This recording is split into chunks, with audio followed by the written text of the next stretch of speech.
Welcome back to Himalayan Tales. Here we share different stories and voices to bring communities closer together, starting with our own Bhutanese community. When we talk about Bhutanese family making their way here in Australia, the spotlight is often on the parents, their jobs, housing, and adapting to the new culture here. But behind all these scenes, there's another story that's unfolding. That is the experiences of their young children. These young people come into new environment, new classroom, new friendship, and learn to live between two different cultures. Today, we're going to take the spotlight on them and we're going to ask about their journey, the difficulties they have faced, and the dreams they chase as they learn to live between two different worlds.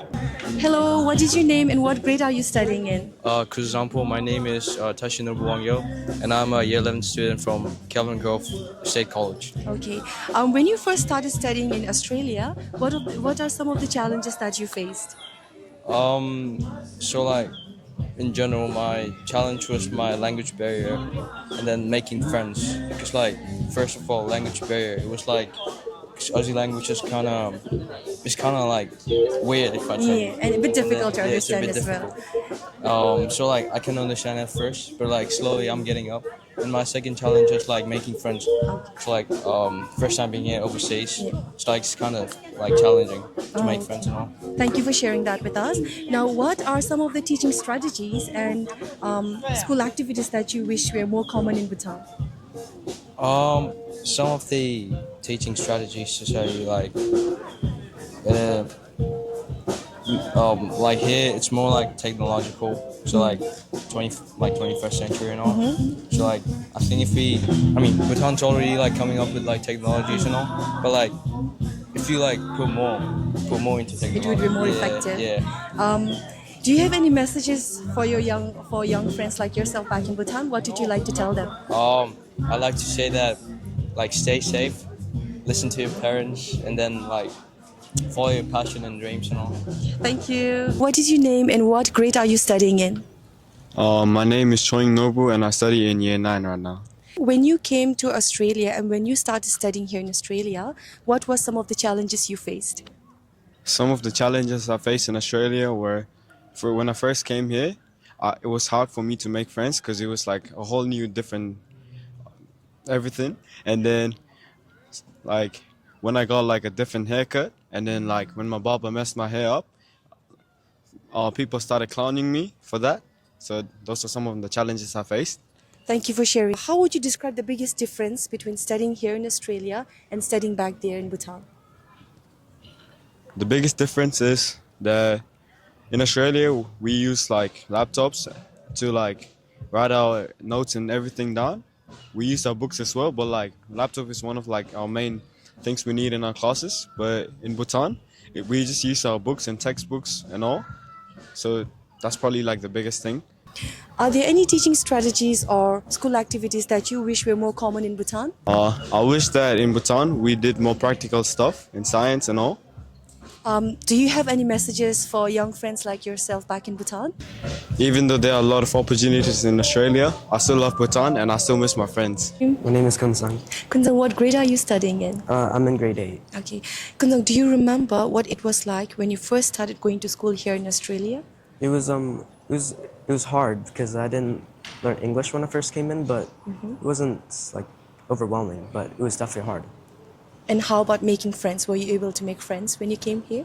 Yeah, I had like one friend from Bhutan who was in my school, so he helped me make friends, so which was really good. It was Okay. nice.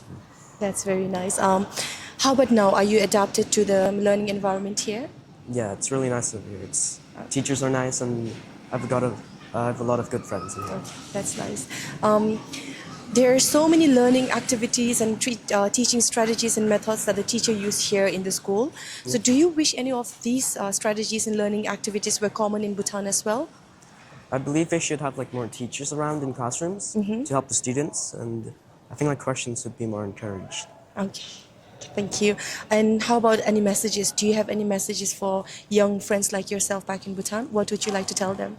I believe they should have like fun. Like no matter what happens, they should like stay up on their feet always. My name's Yugel. Yugel, can you say hi to the camera? Hi. What grade are you studying in? I'm studying in grade 3. Okay. Yugil, when you first came to Australia and when you started going to your new school in Australia, how were you feeling? I was feeling kind of nervous. I couldn't find my lunch eating area, and I didn't know where the bathroom were. And did you make any friends? Well, year one, year two, not much friends, but year three, a lot of friends. Okay. Do you have a lot of friends now? Yeah. Do you do lots of fun stuff in learning at your school? Yes, we do maths like all the subjects. Do you enjoy going to school here? Yeah. Did you go to school in Bhutan? Yeah. Do you remember anything about your school in Bhutan? Do you feel it's different from your school here? Yeah, they have a cafeteria, but we don't actually have a cafeteria. Do you wish that we had more fun stuff to do in Bhutan, in schools in Bhutan as well, like here? Yeah, they do a lot of work. I can't let my body keep up with Bhutan. Only I can keep up with the Australian. Anything else you want to share with us? I'm just here to say, drink water. That's really nice. What is your name and what grade are you studying in? My name is Jamachi Kitashi and I'm studying in grade 8. What were some of the challenges you faced when you first started your school here in Australia? I think one of the biggest challenges was getting used to everything because everything here is so different that it's a little overwhelming at the start. So just kind of getting used to what life like is here. How would you describe the biggest difference between studying in Bhutan and studying here in Australia? I think everything in Bhutan is approached with a certain level of respect and formality, but here everything is so casual and friendly. So getting used to, for example, calling my teachers by the names and not ma'am and sir was just the small things were also hard to get used to. Thank you for sharing that. Um, what teaching strategies or school activities that you are doing here and you wish they were also more common in Bhutan? I think because in Australia, everyone here is somewhat connected to the internet, and in school, we have a lot of resources like laptops and stuff. I think it would be nice to have that much exposure in Bhutan while learning as well. Thank you. Do you have any messages for young friends like yourself back in Bhutan? What would you like to tell them? I think even though taking your studies seriously is important, it's also important to live your life and not to take things a little too seriously. Have some hobbies. Yeah, so just go with the flow. Yeah. Okay. Thank you. It is not easy to connect with someone. The life here is so fast and everyone has their own commitments. It is difficult to actually sit down and to share our stories and voices with someone else. Therefore, we're trying to do it through Himalayan Tales. We believe that sharing the stories and voices with our community and with the world not only helps us feel connected and inspired, but we can also learn so much from it. Therefore, help us in sharing the stories and voices by liking, sharing, and subscribing to our channel, Himalayan Tales.